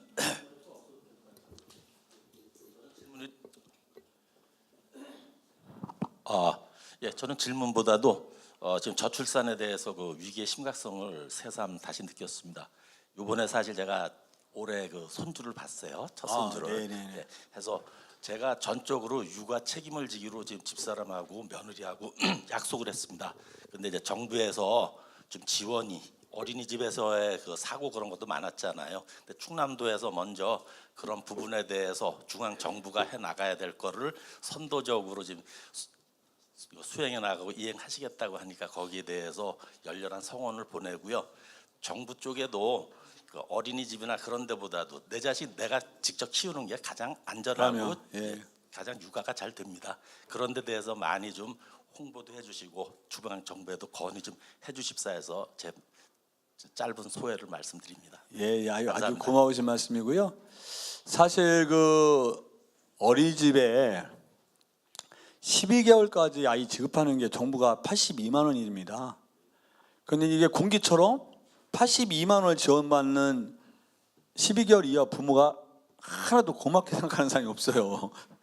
또 어린이집은 자기 마음대로 보육료를 정하지 못하니까 어린이집 원장님도 굉장히 또 불만이 많으시죠. 그러니까 이 많은 돈을 투입하는데 잘못한 거예요, 설계를. 어떤 설계냐면 82만 원을 부모님한테 선택했어야 돼요. 80만 원 부모한테 줘도 부모님 내 아이를 어린이집 보낼 게 나을 건지 아니면 내가 집에서 키우는 게 나을 건지. 그런데 집에서 키운다 그러면은 양육수당이 얼마 전에 만들었지만 20만 원밖에 안 되고 애를 보내면 82만 3천 원 정도 가니까 안 보낼 애도 보내게 되는 게 인지상정 아니겠어요? 그게 나쁜 게 아니에요. 어린이집이 폭증을 했죠. 이런 정책의 그 준성에서 저는 말씀하신 대로 이 문제를 지금 당장 못 바꿉니다. 왜냐하면 어린이집이 4만 개 정도 남았거든요. 우리는 3만 9천 대로 떨어지지만 이거 많은 직업인이 있기 때문에 이걸 하루아침에 바꾸지 못하지만 방향은 그렇게 가야 된다. 그래서 충청남도는 우리가 앞으로 방향은요. 프랑스 같은 경우도 24개월까지는 아니 36개월까지는 부모가 키우는 게 원칙이에요. 부모가 키우는. 근데 부모가 키우는데 그럼 물만 먹고 키우나요? 직장을 다니는 사람이 직장 다닐 때와 별 차이가 없어야 되는 거예요. 차비라든가 일하는 시간이면 예를 들어서 60% 70% 보장을 해줘야 휴직을 하고 다니지 않겠어요? 그래서 장차는 애 휴직 기간이 3년 정도 돼야 됩니다. 지금 이제 공무원이 많이 활용을 하는데요. 공무뿐 아니라 일반적으로 한 3년 정도 되면은 캐나다가 심지어 제가 캐나다 갔을 때 봤는데요. 3명 키우는데 8년짜리예요. 휴직 기간이. 큰애가 어느 컸어. 이미 만 8세가 넘으니까. 그래서 이렇게 얘가 한번 들어가도 지장이 없어야 돼요. 제가 왜 충청남도에서 심지어 인사 고가 점수까지 가점을 줘요. 가점. 1시간 늦게 출근하는 걸 왜 했냐? 출근 전장이거든요. 애 어린이집에 보내랴 유치원이랴 막 울고 불고 한때 1시간만 늦게 출근하면 어떻게 돼요? 훨씬 낫죠.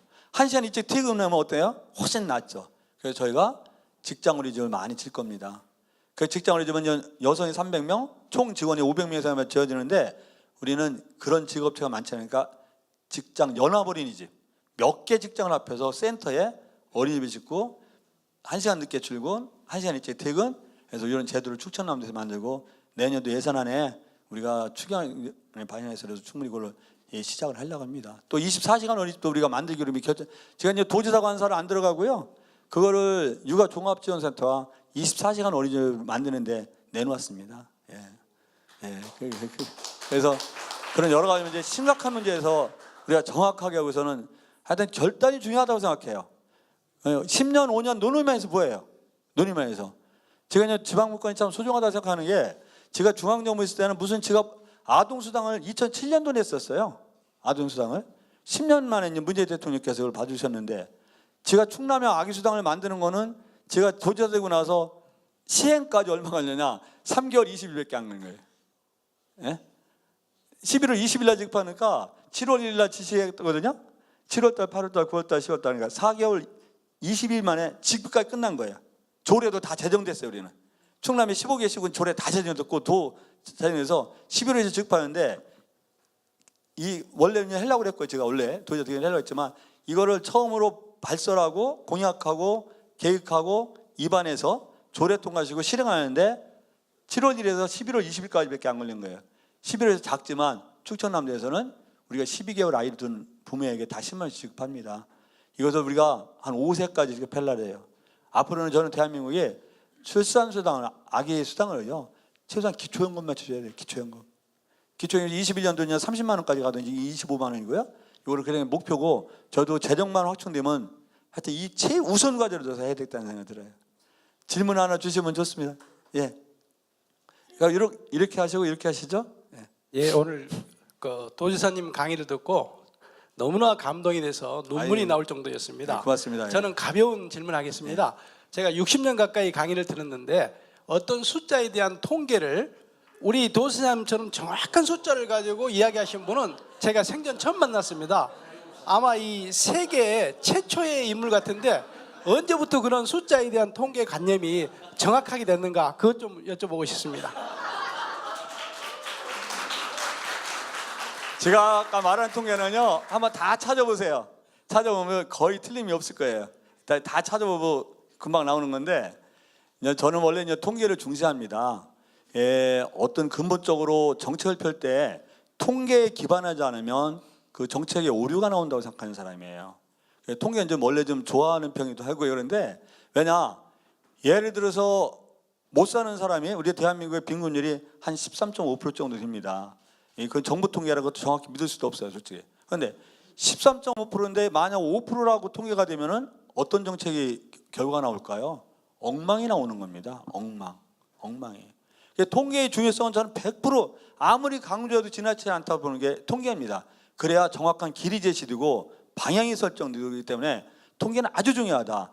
특히 저처럼 예를 들어서 도정을 편의자다 국회 낼 때 같은 경우는 이런 통계에 근거해야만 입안도 되고 법률도 안정한 듯이 그렇게 생각합니다. 통계를 굉장히 소중히 하고요. 잘 봅니다, 통계를. 자, 우리 저쪽 뒤에. 네, 마지막 질문으로 좀 간략하게 해주시면 시간 관계상 네, 감사하겠습니다. 예, 질문 겸 제안이죠. 사실 도지사님, 의료용대만 합법화 운동하는 사업협동조합의 신상민입니다. 네네. 역시 도지사님이 이제 국회에서 보건복지 상임위원장을 하셔서 그런지 역시 정책적으로 너무나 좋은 강의 잘 들었고요. 아시다시피 이제 대통령님 1호 공약이 치매 국가 책임제인데 아시겠지만 미국이나 캐나다, 민주당이 강한 주인 미국이나 캐나다에서는 의료용 대마가 합법화되어 있잖아요.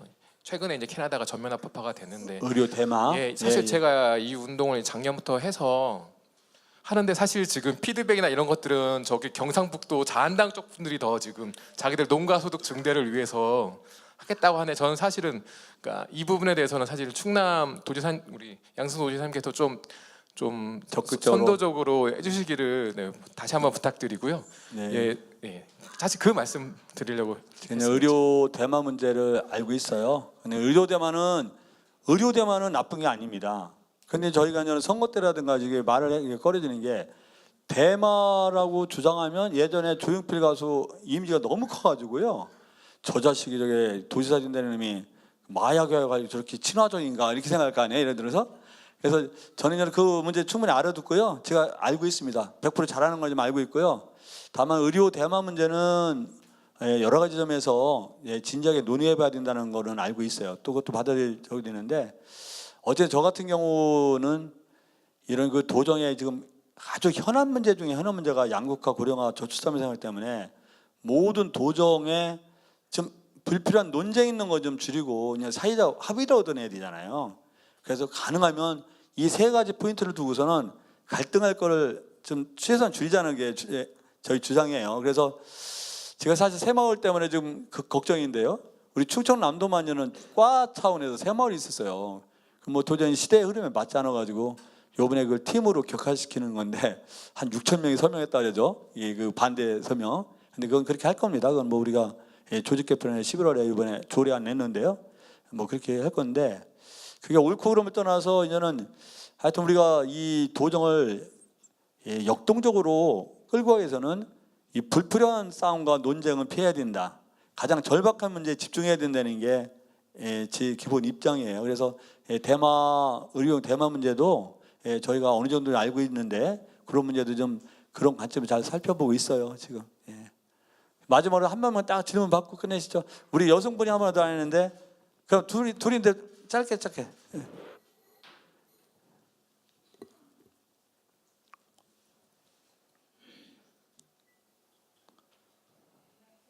네.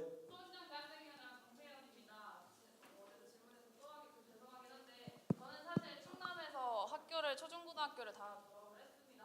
군산에서 중학교 6학년, 중학교 3학년을 다니고 아산으로 고등학교를 가서 사실 충남 교육의 혜택을 모두 받은 사람이라고 할 수 있는데요. 그리고 또 대학으로 또 서울을 왔습니다. 그래서 서울에서 또 생활을 겪다 보니 사실 저희가 앞에서 말씀하신 세 가지의 중요한 문제들을 청년들이 모두 안고 가야 하고 앞으로 심각하게 겪을 문제라고 말씀을 해주셨는데도 불구하고 저희들은 현재 상황에서 주 경제활동 인구가 아니고 정치적인 권력상으로서 주요 입장을 갖기 힘든 상황이다 보니 많은 분들께서 저희들의 이야기를 들어주시는 일은 하지 않고 계시는 것들이 사실 많습니다. 이런 문제들이 있음을 알고 계시고 앞으로 해결해 나가고자 하시는 의정 목표를 갖고 계신데 저희들은 사실 저희들의 목소리를 직접적으로 들어주시기를 원하거든요. 그래서 혹시 도지사로서 의정활동을 하시면서 저희들의 의견을 듣는 일을 어느 정도의 과정을 거쳐서 정책적 과정을 통해서 하고 계시는지 여쭙고 싶습니다. 우리가 이제 벌써 도지사로서 청년들과 타운홀 미팅이라든가 그런 형태에서 몇 가지 큰 함께 논의하는 자리를 가졌었고요. 청년 일자리 정책과라든가 청년 정책을 굉장히 강화하는 조직 개편을 이미 했습니다. 그래서 도의회에 지금 들어가 있다는 말씀드리고요. 하여튼 뭐 청년들 현장의 목소리가 중요하고 특히 청년들 목소리가 중요하다는 데서 공감을 하고 제가 이제 당의 최고위원하고 사무총장 할 때도 청년들이 자기 목소리를 낼 수 있는 여건을 좀 만들어야 된다. 그래서 뭐 그것을 아주 충대면서는 그냥 물불가리고 했다고는 장담하지 못하지만 최소한 청년들이 우리 정치에도 참여하는 길을 확대해야 되고 이분들이 자기 주장을 스스로 할 수 있는 여건을 만들어주는 데서 공감을 해요. 그래서 이제 청년 할당이라든가 이런 것도 만들고 그래요. 하여튼 도정에서도요. 뭐는 제가 이제 국회의원 있을 때는 틀리지만 최소한 도정에서도 청년들이 자기 목소리를 내고 청년들의 목소리를 도정에 반영하는 그런 방향으로 가고 있고 앞으로도 더욱 그 방향으로 강화할게요. 자, 그 손들었는데 서운하시니까 마지막으로 저기가 들었는데 먼저 마지막 예. 짧게 질문 받겠습니다. 다음 타임 때문에 그렇죠? 예, 그렇습니다. 네, 안녕하세요. 저는 아산에서 온 이상으로. 안녕하세요. 제가 도지사님 이야기를 들으니까 뭐 이렇게 너무 행복한 곳에서 살게 됐구나. 이전에는 아니었지만 앞으로 이제 살게 될 것 같구나 이런 생각을 하면서 경기도에 계신 이재명 도지사님은 그 행복이라고 생각했거든요. 경기도민이.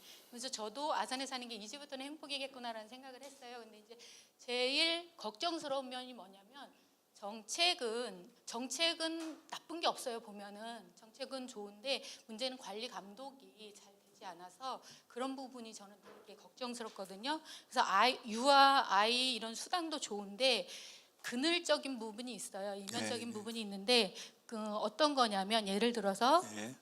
부모 가정이 온전하지 않아요. 부모가 아이를 네네. 케어하는 부분에 대해서 관심이 없어요. 근데 이 사람들한테 돈을 줘요. 그러니까 부모가 그 돈을 다른 데 써요. 아이는 어린이집에 보내지 않아요. 왜? 보내게 되면 돈을 받지 못하니까요. 그래서 이런 부분에 대해서도 관리 감독을 통해서 좀 케어를 해주셨으면 좋겠고요.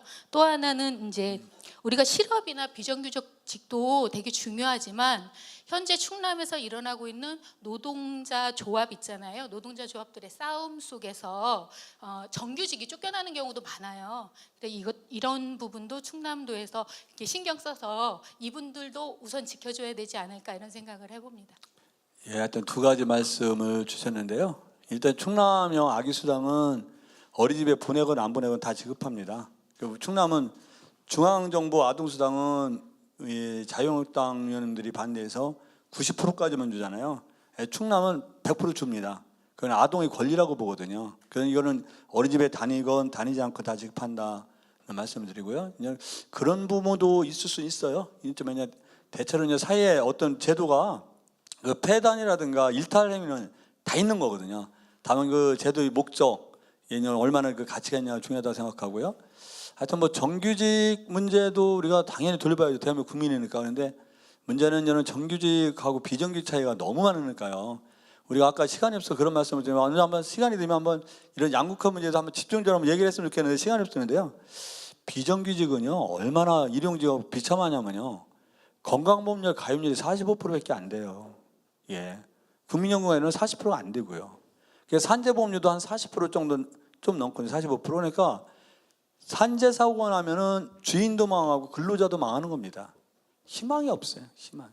그래서 이제 그 문제도 충분히 좀 감안할게요. 예, 예, 고맙습니다. 아이고, 예. 뭐 다 끝내요. 하여튼 뭐 어떻게 제 말씀에 조금이라도 공감한 바가 있나요? 있으세요? 언제 한번 다시 한번 이런 기회가 됐으면 좋겠다는 생각하고요. 저도 제가 아까 말씀한 거에도 더 책임의식을 갖고 우리 도정에 반영하고 도정에 실천하도록 했다는 말씀을 드리겠습니다.